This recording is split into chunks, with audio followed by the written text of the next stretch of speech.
This meeting has been duly advertised in the Asbury Park Press issue of June 16, 2016 and February 7, 2017. All municipal clerks of the townships and boroughs within the regional school, high school district have been duly notified, and the requirements of posting of notices have been met. I need a motion for approval of the minutes. Second.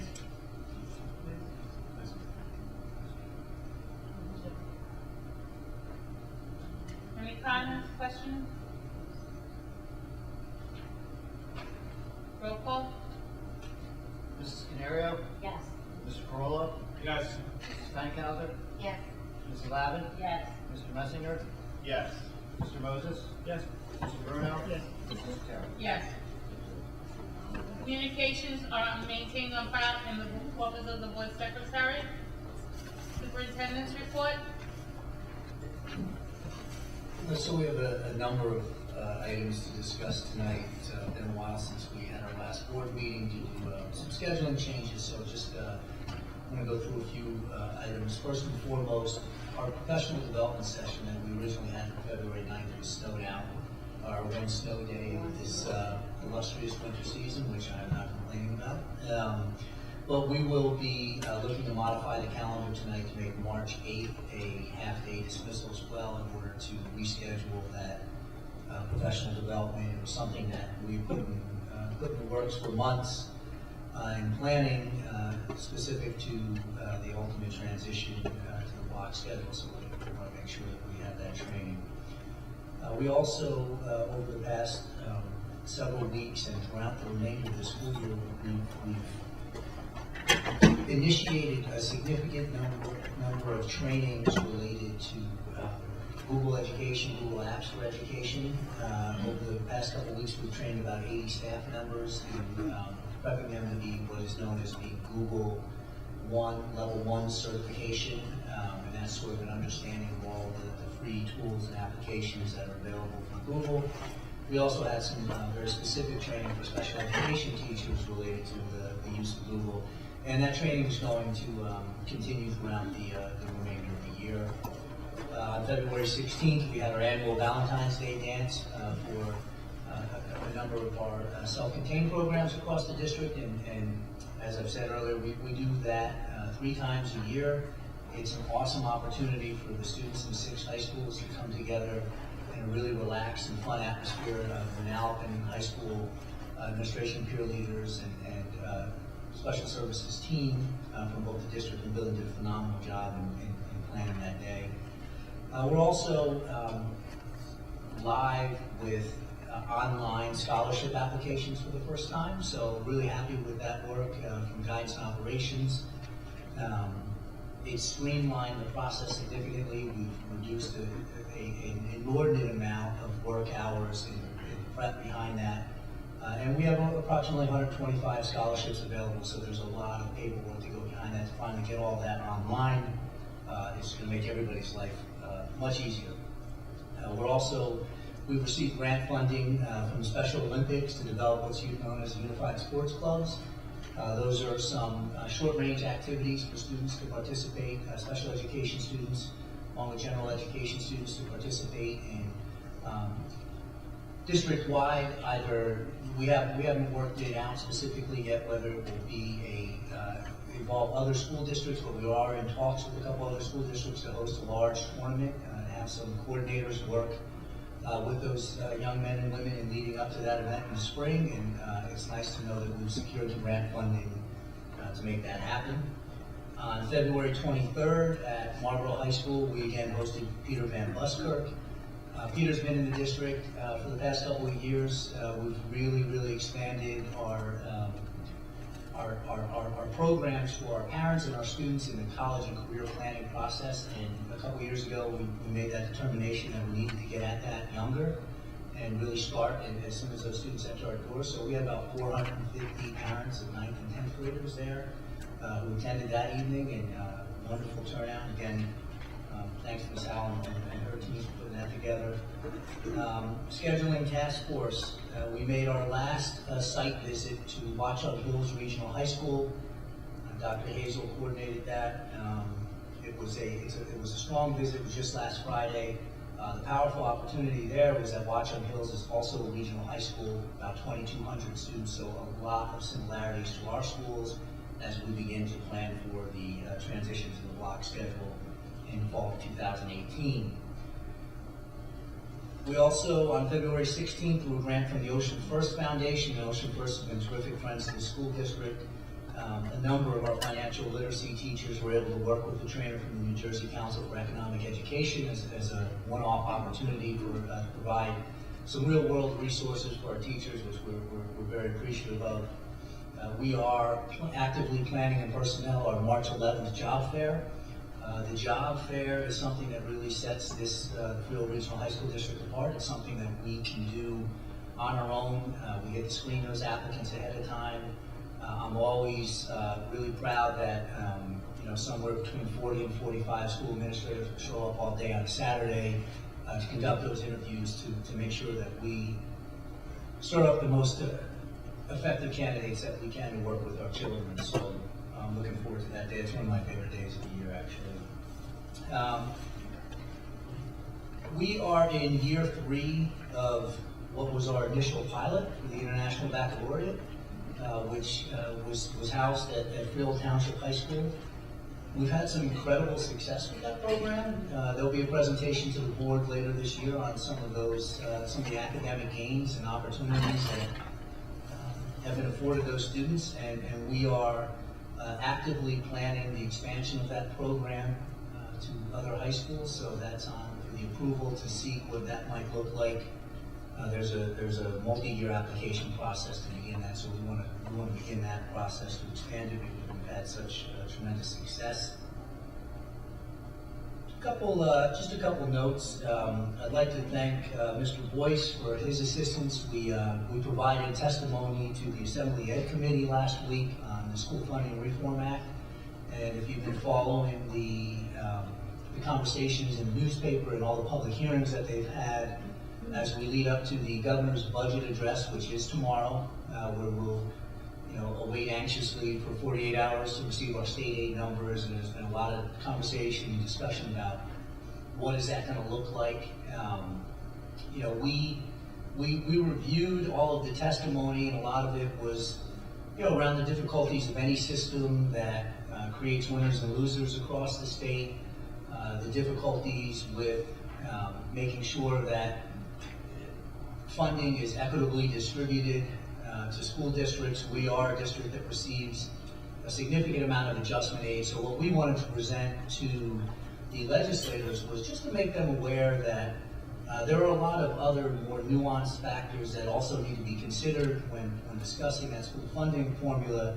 In particular, in our case, the expansion of the state has sort of rapidly increased the Freehold Regional's quote-unquote ability to pay when our property wealth has not grown correspondingly. So there's a real disconnect there, and I think it's something that we need to make sure that we're bringing to the attention of our local and state legislators, because as some of these plans simply echo, hey, take adjustment aid, or let's just flat fund X districts, there's some real potential for a lack of a really nuanced understanding of what that entails and how that might negatively impact the school system. So, we spent a lot of time putting that together. Mr. Boyce certainly spent a lot of time doing research for me, and I think we put together some excellent testimony and did that through the Garden State Coalition of Schools. The other issue that I just want to address publicly are some of our concerns as a school district with the new student teaching requirements in the state of New Jersey. So beginning next year, something known as EdTPA will require potential student teachers to spend a significant amount more time in the classroom, which I don't think anybody would argue is a bad thing. But there's many unanswered questions, in particular, videotaping component that is owned by Pearson, which we have some real reservations about. We want to make sure that all the particular protections that might be needed for our students are in place, and so we've requested for months now that we suggested that it would be a good idea to just extend the pilot for another year, as it was just a short-term pilot, 1 year before full implementation. I'm hopeful that that will happen in the intervening space with a lot of unanswered questions about how those students are scored, the equity issues around potentially thinning out the applicant pool for the educational profession, how our own teachers are going to have to manage that paperwork or not, and then the videotaping component.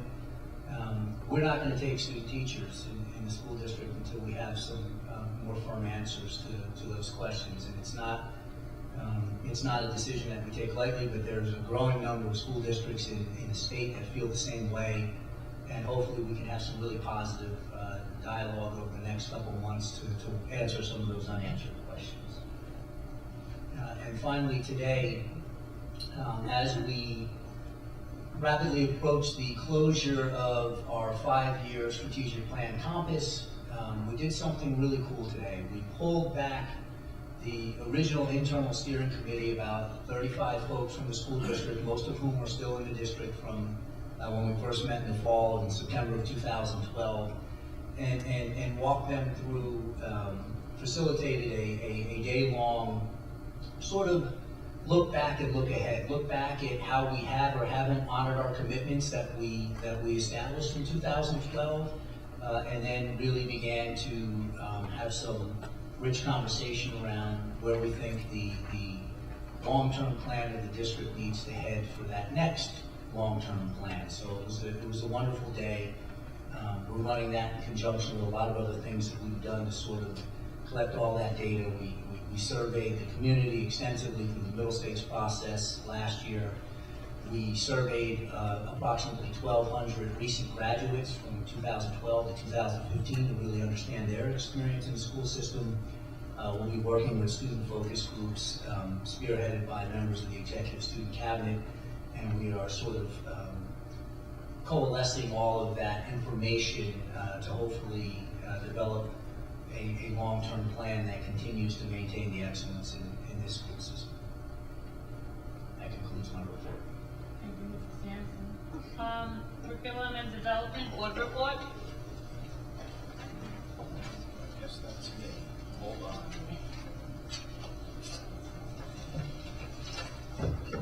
Okay.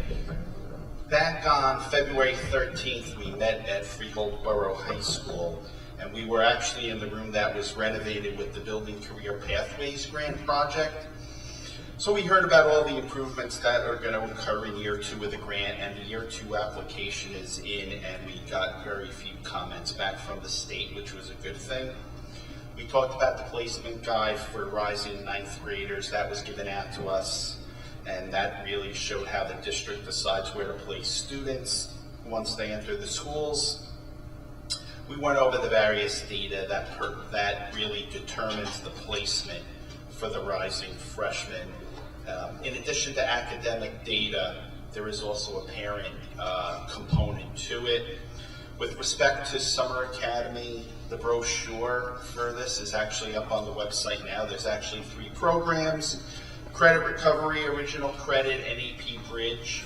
And if you look at Original Credit, the class that gets the most enrollment is actually Geometry. We're also in the final stages of the Learning Center and Academy placement. There were actually some delays in getting test scores back from McGraw-Hill, so there could be a slight delay to the March 1st notification date, which I guess is on Wednesday.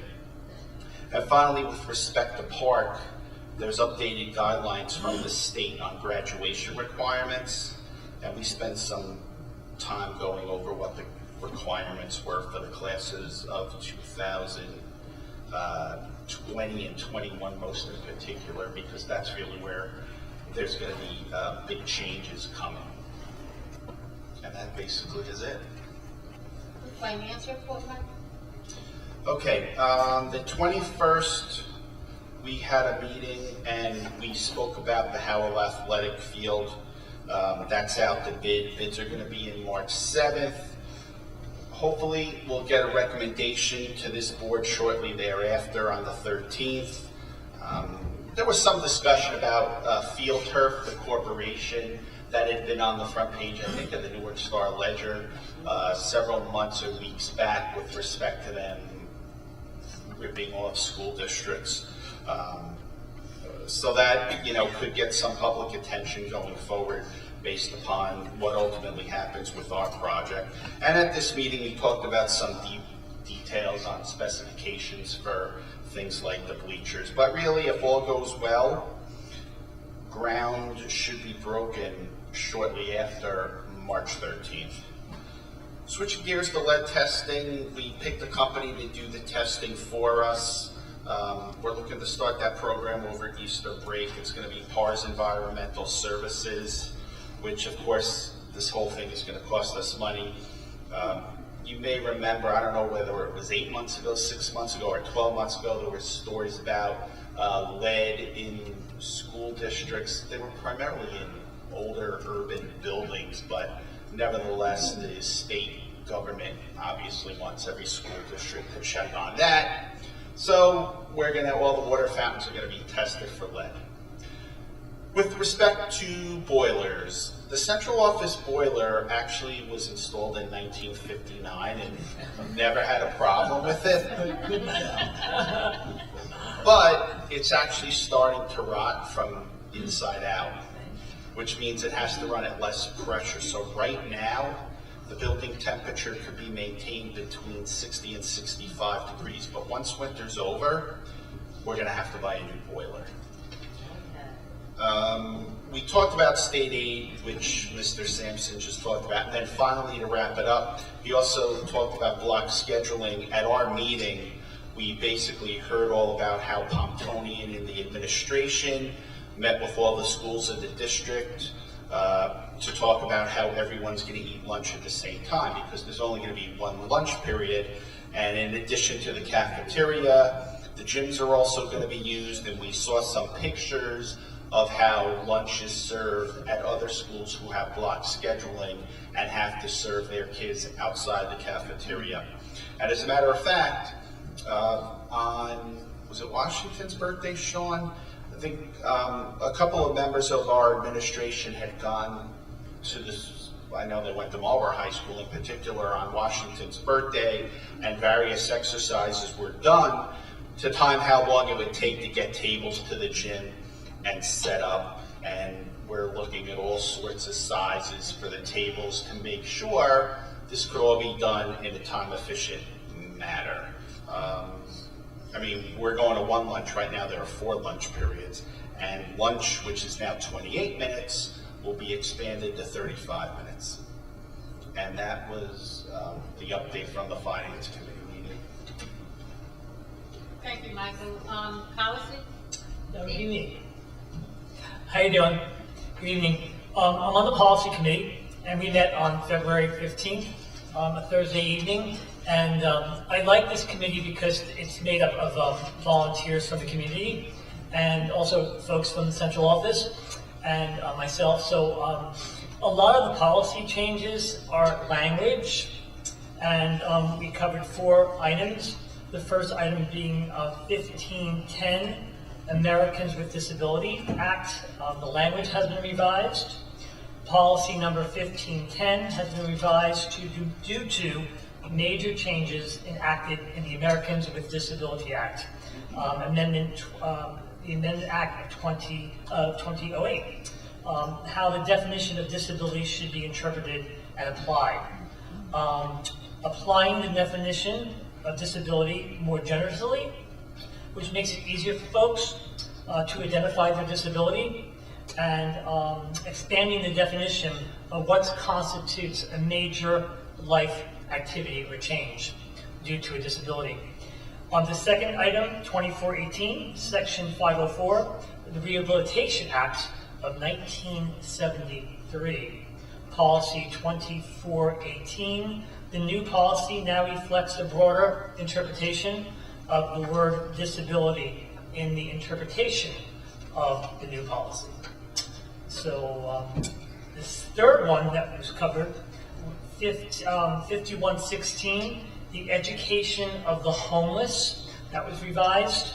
The education of the homeless child has been revised to incorporate current administration code, which the expanded definition of what a homeless child is. It requires an additional responsibility of the district's homeless person, the administrator in charge. It requires an intermediate decision and a enrollment of the homeless person, the homeless child, without discussion. That child will have to be placed in our school until the resolution of the dispute. So it just puts the child in a safe school right away before a resolution of the dispute, which is great for the child. 8330, student records are revised. NJAC, school district operations, was recently revised and adopted, requiring revisions to the policy 8330. Student records requires revisions to policy 8330. Student records. The revisions are not significant, as the new code addresses the use and the storage of electronic records of our students. Revises the students' appeal process to require the parent appeal to the Board of Education first, and then, if they're not happy with that, to the Commissioner of Education for several minor issues of clarification. Thank you. Thank you, Pete. It's now time for public participation. Linda Ponticelli.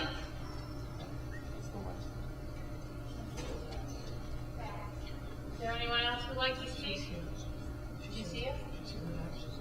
Oh. said pass. Come up. Pass. Oh, she passes.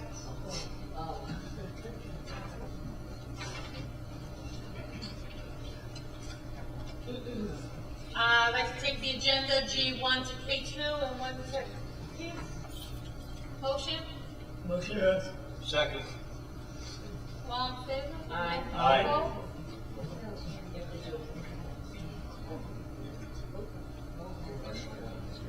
Any discussion? Roll call? Mrs. Canario? Yes.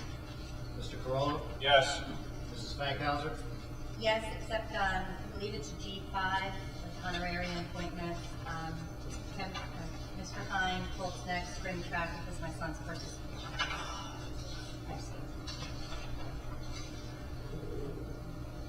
Mrs. Lavin? Yes. Mr. Messinger?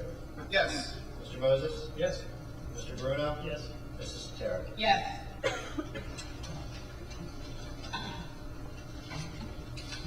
Old business? New business? I have a couple of things I'd like to bring up if I could. Yes. The first is kind of a question. Oh. The first is a question to Mr. Sampson. Kind of dovetails with some of your remarks about hearing about school funding and budgeting, that kind of thing. Regarding that stakeholder survey, when I received it, obviously as a parent, I assume you're a parent in the community with kids in the district, but I wondered, how is that being disseminated? Is it just within the school community? Is it available? Because when you get to pick who you are filling this out, you could be a parent, a board member, is it getting out in a broader sense to more stakeholders in the community? Yep, that is, with federal programs, so we have put that out for our district. It is open to, the community, to parents, and also for students to participate. How will they get notice of it if they're, let's say, you're a person in the community who doesn't have any children in the school, or, how would they get it if not through the school? Yeah, How just do they going, know of it? right now it's just going through the school. Is there any way, I don't know if there's a deadline for it, or is there any way to more, broad-based broadcast that to the other stakeholders? We could certainly post it. I mean, that's not an issue to post it.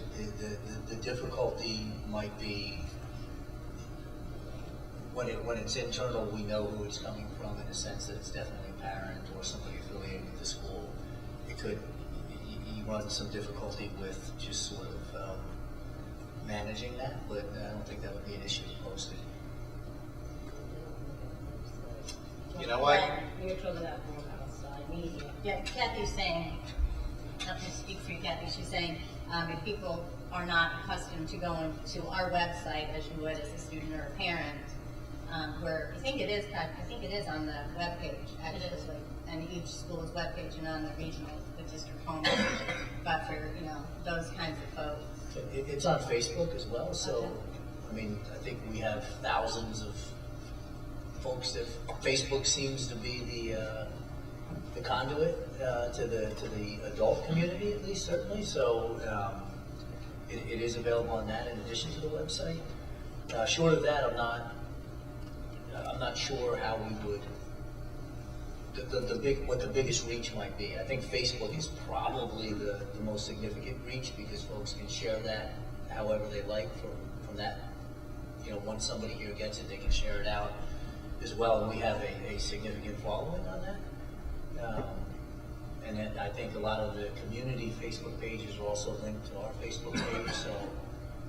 So I think there's tentacles there to get to the broader community. I think we have a real interest in getting out to as many people with that to hear from as broad a base, of the stakeholders as possible. And we know it's, going to be collating a lot more data if we do that, but it's certainly a lot more meaningful data. So anything We that could evaluate, our communication patterns Yeah. with that, just to see if we can reach, That's where the feedback comes from. Yeah. Yeah, anyway, we can push that out a little bit more, that would be great. Thank you. We also have the district app, but most folks have to, you have to be signed into that. So I think in terms of the external school community Facebook's the answer. Well, I mean, we'll look at the metrics and just see Yeah. what the returns. Yeah, I just wondered if you Filter it were out. considering just a quick little squib in, the local newspapers, I mean, here in Howell, Howell Times, the Tri-Town News, things like that, and, just, there are a lot of folks who don't, who go online routinely. You know what? The only thing I wanted to add, and this whole conversation stirred my memory about it. I got the email, and since I'm on the board and I have 2 kids in the schools, I wanted to fill it out, but it took so long to download, I abandoned it and never went back. So I don't know if other people had that same issue, but after 20 seconds, I just gave up on it. So That was intentional with the one that was sent to your house. So, That's I don't know. natural. I never got to open it. I mean, how long did it take people to figure out, fill out? Like, how long were people devoted to it, or were supposed to? 10 or 15 minutes. Not very long, yeah. There's a lot of reading to it, there's the layers of the, but it's worth it. It's pretty Yeah, fast. and then some of the comments I received that I've kind of shared is, for people who are more or not, in the education community, some of the terminology was a little challenging to Yeah. understand, so I know going forward, we're gonna look into if there's any way to make it a little bit more user-friendly for people. Sure. So, thank you for that.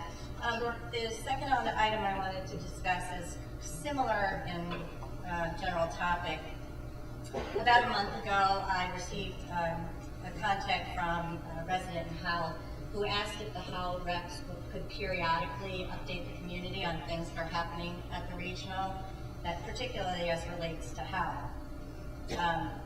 Several suggestions were offered, including writing articles or little, Howell corners in the Asbury Park Press, the Tri-Town News, or the Howell Times, and possibly appearing before the Howell Town Council from time to time, particularly because they tape their meetings and they rebroadcast them on the local access channel several times a month. So receiving that request, I contacted the legal department at the School Boards Association to see if that's something that is doable. And Carl Tanksley there said that this is permitted, especially since we would be only sharing items that were already part of the public record that we're discussing here tonight, for example. He suggested that the issue be brought to the board president and the superintendent, and in those discussions, he thought it was a good idea to bring the issue to the full board for folks to have discussion. Since I'm bringing it up, I think I'd just like to state, for my part, that I think it's a great idea. I think it's something that I'd be happy to do, especially because someone in the community requested it, and I'm a big supporter of community relations and increased communication with the public. My view of the request is that it's not really any different than if someone approaches us when we're at the athletic field or at a performance or in the grocery line, asking, what's new in your district, what's going on, in our schools. In doing this, we would be required to follow the same rules of disclosure, and you could only share information that's publicly available. As we can do right now, we could certainly take questions from the community and bring them back to the administration and the board, and in no way make any promises or representations on behalf of the board. So again, we would be doing, as I envision this request, we would be doing much of what we're already doing on a somewhat more routine basis, acting a lot like an education liaison to our individual communities.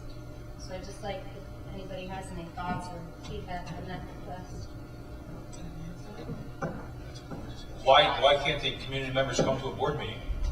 They certainly can. My do that. township, they send a representative from the township committee to the board meetings, and if they don't make the board meetings, they watch the board meeting on TV because it's readily available, and then they report also to the town when they have their meeting. So there's, they don't call me and ask me questions or ask me to come to represent, because they make sure that they come to the meeting or they watch it so that they can report what needs to be reported.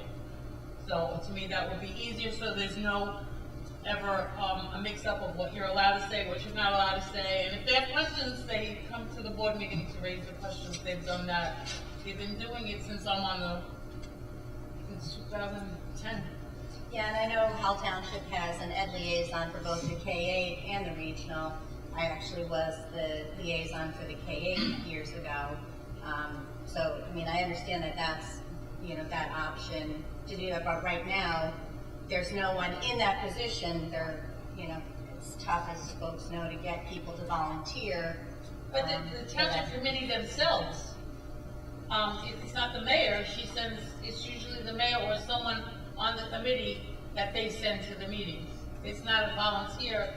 They're appointed as a liaison to the K-8. When they do reorg, the township committee mayor, she appoints a liaison to K-8 or a liaison to the Freehold. Not from in-house, my personal experience, it's not someone who is part of the governing body. Okay, so they're volunteers from the community. Okay, and at my town, it's someone from the township committee. There's But 5 again, members, and they're appointed. The thing I don't want to get caught up in is the appearing before the town council, just communicating to the town council. That was just one of a variety of suggestions. Again, putting something in the local newspaper or something that is, if we can, as board members, we can write If you put things in the newspaper, doesn't that cost money? It's no, they take, you write an opinion. A press release. Oh, okay, so you But it would be an individual, I don't know what you. No, you can absolutely write an op-ed That piece goes as in a the board newspaper. member. Jen, You you just don't- can identify yourself as a board member, not speaking on behalf of the board. Yeah, exactly. The only thing Same rules, as I said. I just want to make a point, Jen. I just think it's a bad idea because I think the spokesman for the board should be the president of the board. And I think that if anything is going to be disseminated to the public, it should come from the president of the Board of Education. I'd just like to take a moment, I'm going to read a little bit from a couple of our policies here. This is policy 146, board member authority, and it says public expressions. Board members are entitled to express themselves publicly on any matter, including issues involving the board and the school districts. They cannot, however, express the position of the board and not represent their own personal opinion as the position of the board, and shall include in all former expressions, like these news articles I'm talking about, that their board affiliation would likely be recognized, that those letters in newspapers or speeches express their own personal opinions or not, they're not there representing the board. So we do have policy on that. And insofar as, I don't disagree with what you're saying about the board president being the spokesperson for the board, certainly at our convened meetings. But the policy that I found on that is that the board, having to do with public relations programs, releases to the media, the language in policy 9120 really talks about releases to the news media, and how we protect students' identities and things like that, and that official releases come from either the board president or the superintendent. Whereas, this is just someone asking us to, almost to do a summary, not official minutes, but just, push out some information that might be particularly important or salient to our constituents, for the job they elected us to do. So, I just wanted to point out those policies. I'm just going to interject something here. As representatives, all of us here, just today alone, I was approached by 5 people. I think they still think I work here. I retired 3 years ago, but they think I'm still here, and they ask me questions about busing and athletics and whatever. But I refer them to the building principal, to the website, emails. Probably, this happens all the time. So in Wawa this morning, 3 people actually asked me about graduation. I refer that to the building principal. Because off the top of my head, I don't always know where it's going to be and when it's going to be. We have circumstances this year where our graduation may be moved. So every day, I think all of us every day get people come up to us about the school district. So, which is a good thing. That's what we're here for. But I would like to see maybe more press releases. I don't know if I would be comfortable going to a council meeting without somebody from administration, just in case someone interprets something I said wrong. But you know, I speak freely. I go to a lot of district events, and I am approached by people, and you have to give them an answer. You know, I just don't go to the How at wrestling to see Mr. Lipson jump up and down when his kid wins.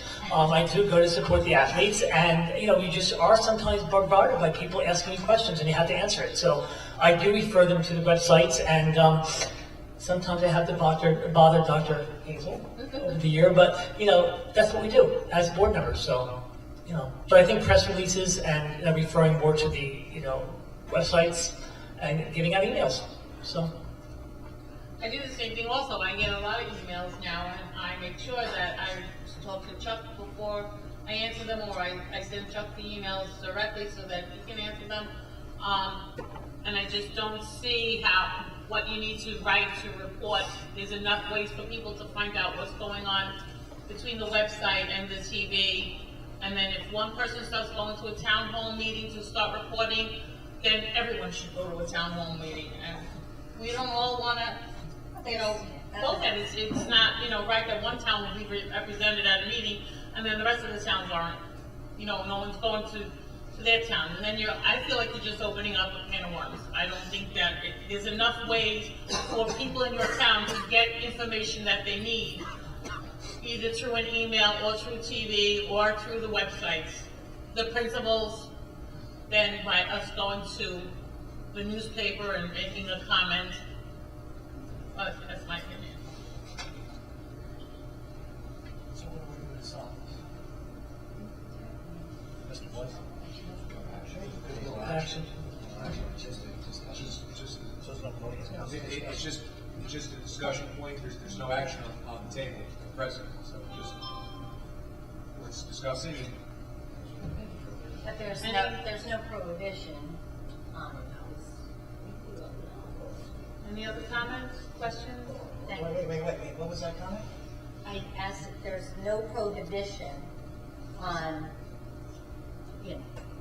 Well, I would just, not injecting for or against. I would say this: any board member going and doing that without authorization of the full board would be something to be careful.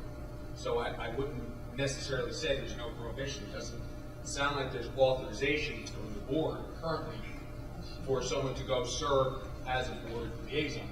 The board feels differently that it's incumbent on the board to make that change. But to simply say there's no prohibition, I'd be careful. I wouldn't advocate that position. I still kind of, feel like we're getting kind of off in the weeds and hung up on the reporting to the town council. Again, just being one of the forums, and again, using some of these other, opportunities to share information with the public, not shedding our First Amendment rights to do these things, to speak.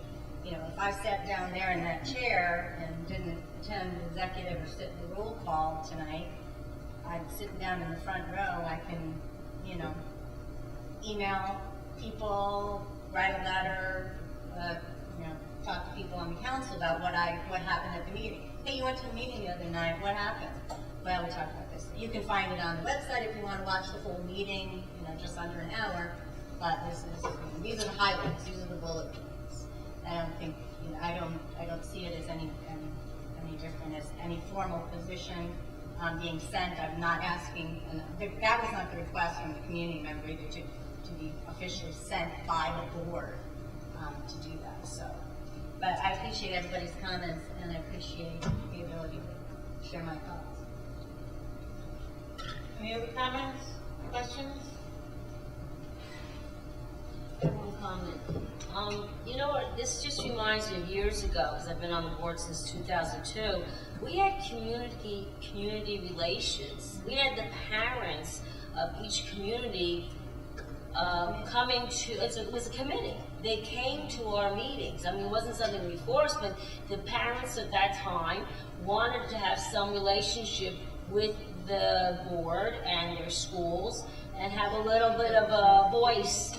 Yeah, in it. That's all it was. We still have that, Kathy. Okay. We still have a community relations committee. As a matter of fact, Ms. Policastro and Mr. Braverman chaired that over the past couple of years. So there, and the work there was around, just maintaining open lines of communication. When we put together the first plan that we talked about, one of the big components of that was a community relations committee that constituted at the time about 36 or 37 parents in the district.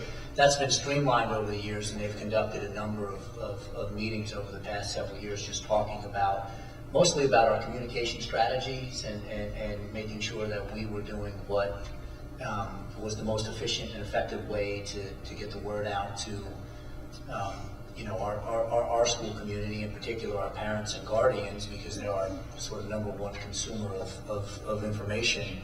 But that was certainly open to other folks. I think there was a general invite that was sent out, so that there is something on the books that exists that. So that was mainly involved with maybe the administration of the school to get parents out if they wanted to be involved with the community relations, right? Would you say it was, they put it out through the schools? I believe so. I think we put it out over the website at the time, and then we had a working committee. Yeah. And that was one of the action planning items that came out of the last strategic plan. No, it was a standing committee. Yeah, because we don't have a standing community relations committee that like meet monthly. No, from the board, no, we do not. Yeah, I know that K-8, they always had a standing, But also another comment, we have to be very careful, because I know in the past we had a very serious issue.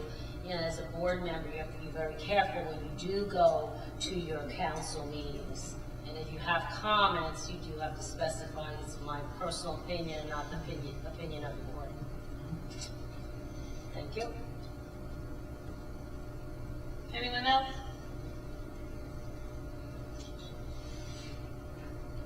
Need a motion? Adjourn? Second. All in favor?